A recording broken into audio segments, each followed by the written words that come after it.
आज की classes BA प्रथम वर्ष भौतिक भूगोल प्रथम वर्ष का टॉपिक है पृथ्वी का भौगोलिक इतिहास। पृथ्वी के उत्पत्ति के कब से हुई और अब तक के भी विभिन्न कालों में विभक्त किया गया है। देखिए, सबसे पहले इसको 5 भागों में आदिकल्प काल, पुराजीवी महाकल्प, मध्यजीवी महाकल्प, नवजीवी महाकल्प और नूतन महाकल्प में विभक्त किया गया है। आदि महाकल्प सबसे प्राचीन, इसको 2 भागों में किया गया है। पहला आर्कियन काल, उसके बाद प्री कैम्ब्रियन काल, उसके बाद आया पुराजीवी महाकल्प। इसको भी 6 भागों में विभक्त किया गया। पहले कैम्ब्रियन काल, ऑर्डोविशियन काल, सिल्यूरियन काल, डियोनियन काल, कार्बोनिफेरस युग और पर्मियन युग। ये हो गया पुराजीवी के पार्ट। अब तीसरा है आपका मध्यजीवी महाकल्प। इसको 3 भागों में विभक्त किया गया है। पहला क्रियाशील काल, दूसरा जुरासिक काल और तीसरा क्रिटेशियस काल।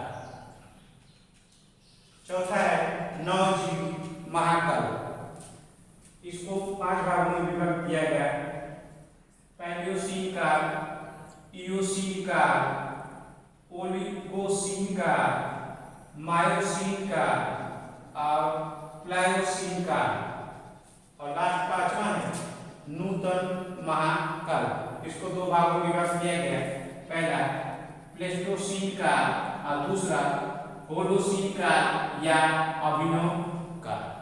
ये रहा आपका पृथ्वी की भौगोलिक इतिहास। अब किस काल में क्या क्या हुआ, इस पर संक्षिप्त व्याख्या ले लीजिए कि आर्कियन काल में क्या हुआ। ये आर्कियन काल पूर्णतः यहाँ जीव का विकास नहीं था। इस काल में जीव विहीन काल था। इस काल में कनेरिया व फेनाडेस्को शिल्प निर्मित हुआ।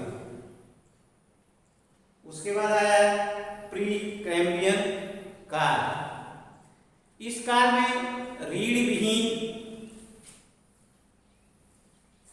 जीव का प्रादुर्भाव, मतलब जिसकी चलने में हड्डी न हो, बिना हड्डी वाले, बिना रीढ़ वाले जीवों का निर्माण हुआ। ये भी कहाँ हुआ? समुद्रों में, स्थल भाग में नहीं, समुद्री भागों में प्रादुर्भाव। परंतु स्थानांतरण का भारत में प्रादुर्भाव हो गया, परंतु स्थानांतर जीवधारी। प्री कैम्ब्रियन काल में ही अरावली पर्वत और धारवाड़ चट्टानों का निर्माण हुआ। इस काल में, प्री कैम्ब्रियन काल में, जो भारत की अरावली पर्वत और धारवाड़ चट्टानों का निर्माण कहाँ पर हुआ? प्री कैम्ब्रियन काल में। अब उसके बाद आता है पुराजीवी महाकल्प। इसमें सबसे पहले आता है कैम्ब्रियन काल। कैम्ब्रियन काल में क्या हुआ? भारत में विंध्याचल पर्वतमाला का निर्माण इसी काल में हुआ था। पृथ्वी पर इसी काल में सर्वप्रथम वनस्पति तथा जीवों का उत्पत्ति हुई। ये जीव बिना रीढ़ की हड्डी वाले थे। इसी समय समुद्रों में घासों की भी उत्पत्ति हुई। किसमें? कैम्ब्रियन काल। अब उसके बाद ऑर्डोविशियन काल। इसमें क्या क्या मिला? भारत में ऑर्डोविशियन काल में सागरीय वनस्पतियों का विस्तार हुआ तथा समुद्र में रेंगने वाले जीव भी उत्पन्न हुए। इसमें क्या हुए? समुद्र में रेंगने वाले जीव की उत्पत्ति हुई और सागरीय वनस्पतियों का क्या हुआ? विस्तार हुआ। उसके बाद सिल्यूरियन काल। सिल्यूरियन काल में क्या हुआ? सिल्यूरियन काल में ही रीढ़ वाले जीवों का सर्वप्रथम आविर्भाव हुआ, मतलब हड्डी वाले, मतलब जो मनुष्य की रीढ़ के हड्डी जीव जीव जंतु जो होते हैं उनको चलने के लिए जो रीढ़ वाले हैं, इसके पहले निर्माण था बिना रीढ़ वाले। अब क्या इस काल में हो गया, रीढ़ वाले जीवों का सर्वप्रथम आविर्भाव हुआ एवं समुद्रों में मछलियों की उत्पत्ति हुई। इसमें सिल्यूरियन काल, रीढ़ वाले जीव और समुद्रों में मछली का निर्माण किसमें शुरुआत हुआ, सिल्यूरियन काल में। अगला है डियोनियन काल। डियोनियन काल में क्या हुआ,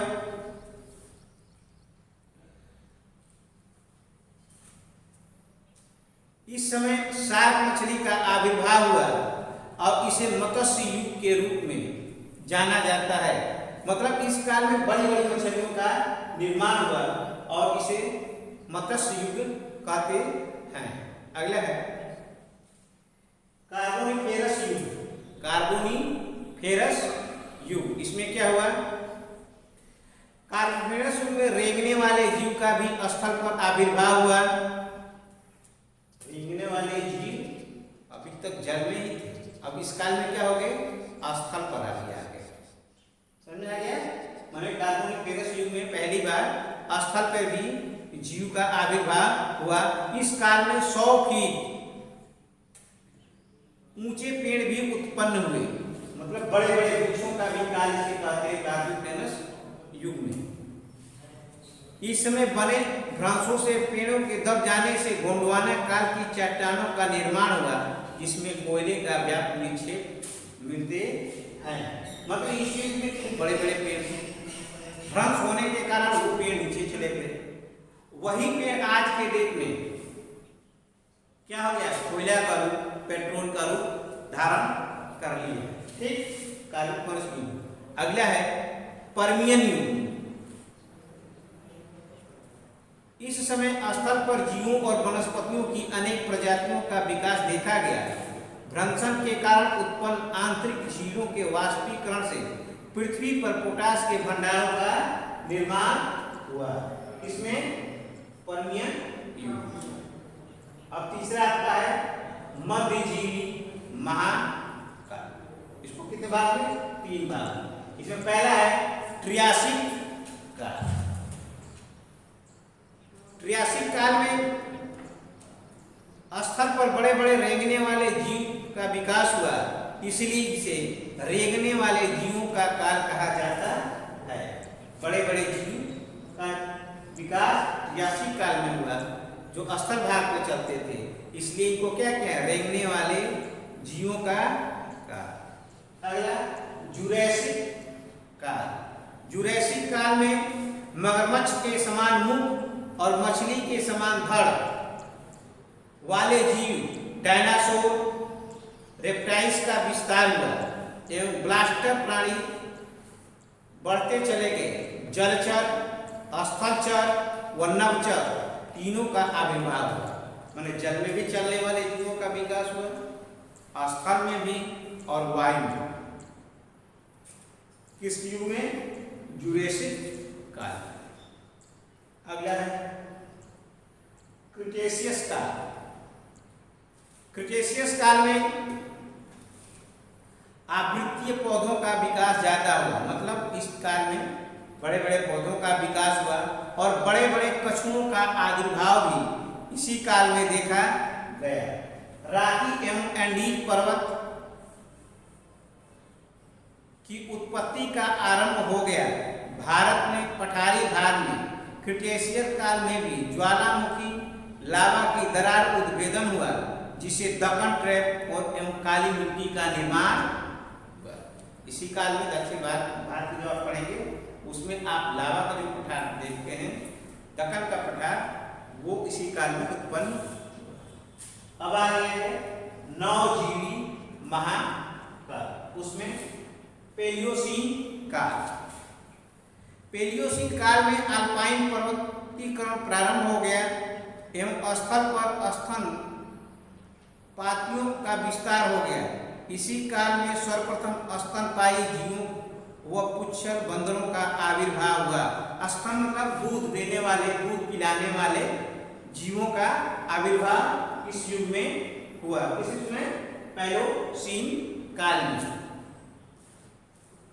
और पुच्छहीन बंदर, जो बंदर का स्वरूप जो देख रहे हैं, पूछ है ना, जो उसमें पूछ नहीं रहती थी, उसका आविर्भाव इसी काल में हुआ। उसके बाद इयोसीन काल। इयोसीन काल में स्थल पर रेंगने वाले जीव प्राय विलुप्त हो गए। प्राचीन बंदर व गिब्बन मम्यार की उत्पत्ति हुई। हाथी, घोड़ा, गैंडा, सुअर के पूर्वजों का आविर्भाव हुआ। इसमें इयोसीन काल। हाथी, घोड़ा, सुअर की सारी प्रजातियां क्या होगी, यहाँ पर उनका आविर्भाव हुआ। आगे ओलिगोसीन काल। ओलिगोसीन काल में बिल्ली, कुत्ता, भालू आदि की उत्पत्ति हुई। पुच्छहीन बंदर का आविर्भाव हुआ, जिसमें मानव का पूर्वज कहा जा सकता है। और बृहद हिमालय की उत्पत्ति का मुख्य कारण कौन है, ओलिगोसीन काल। और मानव के पूर्वजों का काल कौन है, तो ओलिगोसीन काल। इसी से में बृहद हिमालय का निर्माण का चालू हो गया। आगे मायोसीन काल। मायोसीन काल में बड़े आकार के माने लगभग 60 की शार्क मछली, पुच्छविहीन बंदर, जल पक्षी मतलब हंस, पेंगुइन इसी काल में उत्पन्न हुए। हाथी का भी विकास इसी काल में हुआ। मध्य एवं लघु हिमालय की उत्पत्ति मुख्य काल यही हुआ। ये बृहद हो गया और ये मध्य हिमालय का। मध्य हिमालय का विकास कब हो गया, मायोसीन काल। अगला प्लायोसीन काल। प्लायोसीन काल में बड़े स्तनपायी प्राणियों की संख्या में ह्रास हो गया। शार्क का विनाश हो गया। मानव के पूर्वज का विकास हुआ एवं आधुनिक स्तनपायियों का आविर्भाव हुआ। शिवालिक की उत्पत्ति इसी काल में हुई। मतलब शिवालिक श्रेणी, हिमालय की जो शिवालिक श्रेणी है वो किसका निर्माण किस काल में हुआ, प्लायोसीन काल। ये तो हो गया आपका 9 जीव। अब बचा कौन, नूतन महाकाल। इसे दो भागों में प्लेस्टोसीन काल और होलोसीन काल। पहला इसमें है प्लेस्टोसीन काल। पृथ्वी पर उड़ने वाले पक्षियों का आविर्भाव प्लेस्टोसीन काल में ही माना जाता है। मानव तथा अन्य स्तनपायी जीव वर्तमान स्वरूप में इसी काल में विकसित हुए। मतलब उड़ने वाले पक्षी और वर्तमान जो मानव का स्वरूप है वो इसी काल में उत्पन्न। अगला लास्ट होलोसीन या अभिनव काल।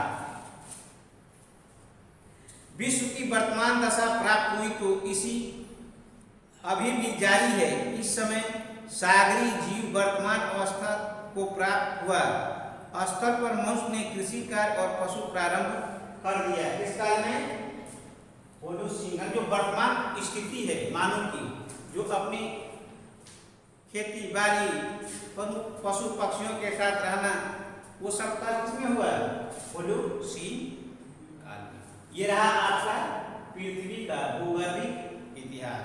अगर आपको अच्छा लगा वीडियो तो लाइक करें, शेयर करें। कोविड-19 में चलते जो बच्चे घर पे हैं उनको अधिक से अधिक पढ़ने का मौका मिले।